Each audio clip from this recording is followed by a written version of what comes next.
Assalamualaikum warahmatullahi wabarakatuh. Halo Sinekrip, balik lagi sama gue Inka. Jadi kali ini gue mau ngebahas nih salah satu drakor yang tayang di Netflix dan menarik banget sih drakornya.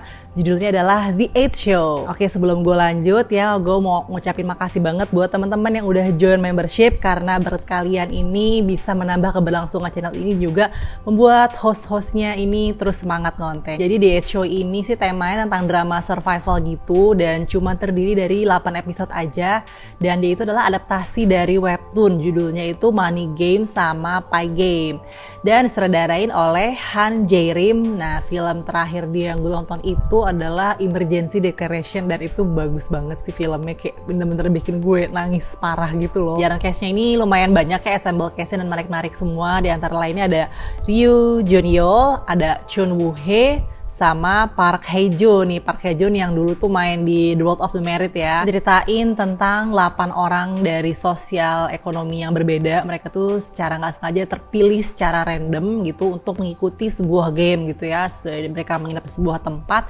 dimana si game itu rules-nya adalah gitu ya, mereka itu akan digaji, diupah berdasarkan waktu. Semakin lama mereka tinggal, semakin besar uang yang akan mereka dapat gitu. Nah, cuma menariknya itu, jadi kan di sana tuh ada 8 lantai gitu ya. Nah, tiap-tiap lantai itu gaji per menitnya berbeda gitu ya. Semakin tinggi lantainya, semakin tinggi kelas sosialnya, itu gajinya tuh semakin tinggi gitu. Nah, mereka tuh juga harus kayak biar si penonton yang istilahnya di balik kamera ini terhibur dan mau menambah waktu mereka tuh harus mau menyajikan pertunjukan atau mungkin hiburan yang membuat si penontonnya ini di balik kamera ini senang, terhibur gitu. Jadi semakin mereka bikin pertunjukan yang menarik, semakin lama lah waktu yang akan mereka dapat. Gue suka dari series ini, sebenarnya ini ya oke lah, packagingnya boleh game show, cuman memang message-nya itu bener-bener penuh banget sama kritik sosial gitu ya. Jadi bisa bilang kayak drama komedi satir juga. Sebenarnya premis awalnya juga agak-agak mirip sih sama Squid Game gitu kan ya, tentang kesenjangan gitu, tentang kekuasaan gitu, digabung juga sama kayak konsep-konsep Hunger Games gitu.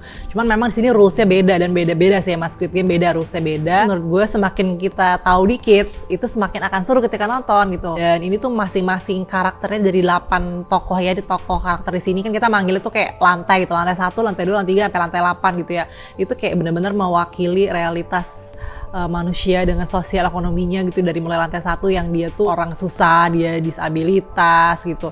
Terus ada juga yang si lantai 4 tuh dia mungkin ya secara ekonomi pas-pasan tapi dia pansos gitu. Sampai si lantai 8 ini yang bener-bener psikopat banget sih menurut gue. Ini sangat bagus diperankan oleh Chun Woo-hee. Yang menariknya ini sudut pandangnya diambil dari si karakter yang lantai 3 gitu, karena dia lantai 3 itu kayak dia tuh mewakili golongan orang-orang yang dia sebenarnya miskin sih enggak gitu, tapi kaya raya juga enggak gitu, menengah gitu, kaum menengah tapi dia banyak utang di mana-mana. Kalau kita perhatiin lagi sebenarnya ini sangat detail banget. Jadi kalau kita perhatiin dari awal itu di luar acara show-nya itu gitu, mereka tuh pakai rasio kamera tuh kayak kecil gitu, kayak 4/3. Nah, itu pertanda kalau mereka tuh belum masuk ke show-nya, justru rasionya kecil gitu. Ketika udah masuk tempatnya yang buat show itu gitu, mereka tuh rasionya justru makin lebar. Jadi pertanda mereka tuh lagi ditonton, lagi disaksikan banyak orang. Kalau lo perhatiin juga itu setiap opening credit tiap episodenya itu beda-beda gitu. Dari mulai episode 1 tuh kalau nggak salah kan ceritain si lantai 3 ya, sebelum dia masuk ke show itu dia adalah seorang apa, backgroundnya gitu. Nah, begitu juga tuh di episode kedua opening creditnya juga beda lagi. Dan emang gue akuin ini pace-nya agak pelan ya, terutama di episode 1 ya sampai 2 gitu. Gue mungkin kalau bagi orang yang nggak gitu suka tempo pelan mungkin agak bosan di awalnya apa gitu. Cuman kayak lo harus sabar-sabar aja gitu, karena mulai serunya, mulai ke gambarnya sebenarnya ada apa sih, game itu apa, itu mulai episode 2. Episode 3 juga makin seru, dan puncak yang mulai kayak makin sakit jiwa dan permainannya makin gila banget itu di episode 5 sih. Gila sih, ini sebenarnya kalau apa ya, semacam permainan atau siksaan yang mereka lalui gitu ya, dari antara si lantai atas sama lantai bawah. Itu seharusnya lantai bawah tuh kayak kalau secara manusia pun udah pada mati karena nggak masuk akal. Cuman karena gue inget lagi ini kan ya dari adaptasi webtoon, namanya juga webtoon ya, jadi kayak udahlah ya. Terus juga nih semua acting para pemainnya sih udah si top marko top lah semuanya, terutama Chun Woo-hee itu yang benar-benar sukses bikin emosi dan kesel. Terus juga nih yang jadi lantai 1 ya, kita ngasih lihat bagaimana definisi orang jahat adalah orang baik tersakiti. Itu sedih banget sih sebenarnya.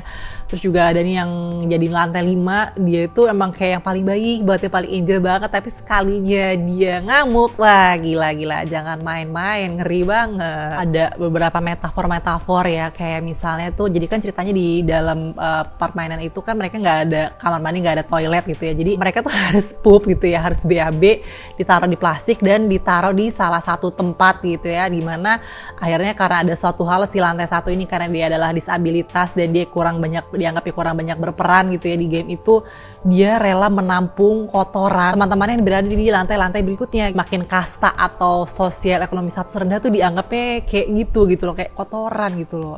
Parah sih. Yang gue kurang suka sih yang dari rulesnya awalnya jelas, tapi kok makin ke belakang kayak gak jelas, kayak suka-suka si pembuat acaranya aja gitu, dan sampai akhir pun juga gak ada jelasin gitu, kayak asal muasal game show ini tuh siapakah yang bikin, terus dibalik itu semua tuh siapa, kayak gitu gak ada jelasin. Makin lama tuh juga makin banyak adegan-adegan surreal ya gitu.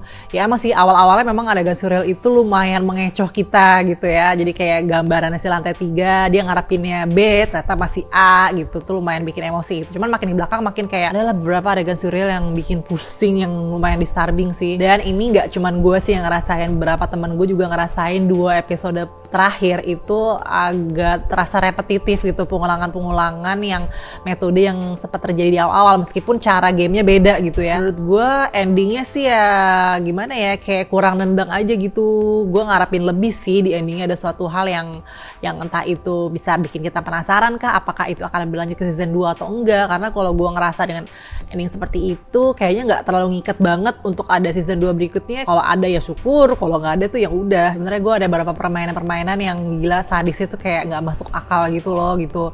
Cuman yang bikin gue ketawa terbahak-bahak itu ada di episode 3 gitu, ketika mereka kan kayak ngasih lihat pertunjukan, kayak mereka punya skill apa, mereka performance itu masing-masing, ada yang nyanyi, ada yang nari. Nah, si lantai 8 ini yang si ceritanya kastanya paling tinggi ini, dia melakukan suatu keahlian dia yang menurut gue bodoh banget gitu, dan itu kayak suatu sindiran juga, itu suatu kritik sosial juga sebenarnya. Skor gue untuk The 8 Show adalah 7,5 dari per 10 ya. Gue dulu di channel gue yang lama di Movinka juga sempat review Squid Game, gue kasih 8,7. Gue masih lebih suka Squid Game sih, cuman ini menarik juga gitu, menarik banget juga. Ternyata banyak orang-orang yang lebih suka The 8 Show bahkan daripada Squid Game. Nah, bagaimana kalau kalian udah nonton, kalian lebih suka mana? Silahkan tulis di kolom komen, dan mungkin bisa sharing juga nih karakter yang paling kalian suka dan kalian sebel siapa gitu. Kalau gue udah pasti ya kayak hampir semua 7 yang paling dibelin tuh lantai 6 sama lantai 8. Tapi kalau yang bikin simpati itu sebenarnya menurut gue karakter lantai 2 itu cukup menarik loh. Maksudnya dia tuh kelihatan sangar dari luar tapi hatinya tuh baik banget. Itu aslinya tuh dia kayak tulus banget itu menolongin orang. Oke, kalau gitu makasih banget udah nonton. Jangan lupa sharing-sharing tentang pengalaman kalian